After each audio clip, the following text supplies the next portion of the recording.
ఎవరైనా mutual funds లో invest చేస్తే మటుకు ఇది బాగా ఇంపార్టెంట్ అండి. చాలా మంది ఏం చేస్తారంటే మ్యూచువల్ ఫండ్స్ లో ఇన్వెస్ట్ చేసామంటే మార్కెట్ పడితే పెరుగుతుంది, పెరిగితే పెరుగుతుంది అనేది నార్మల్ గా ఎటువంటి గోల్ లేకుండా ఇన్వెస్ట్ చేస్తారు. ఇది కరెక్ట్ వే కాదు.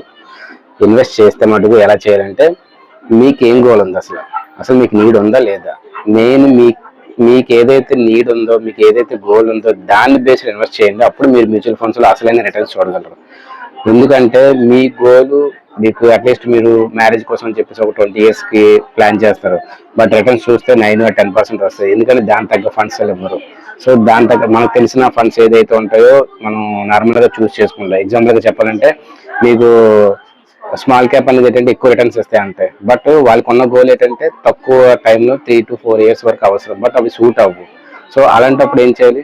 సో అందుకని ఏంటంటే మీ నీడ్ తగ్గట్టుగా మీరు ప్రోడక్ట్ అనేది చూస్ చేసుకోవాలనుకుంటారు. సో మీకు ఏమైనా అలాంటి ప్రోడక్ట్ కావాలంటే డెఫినెట్గా నాకు కాల్ చేయండి. Thank you.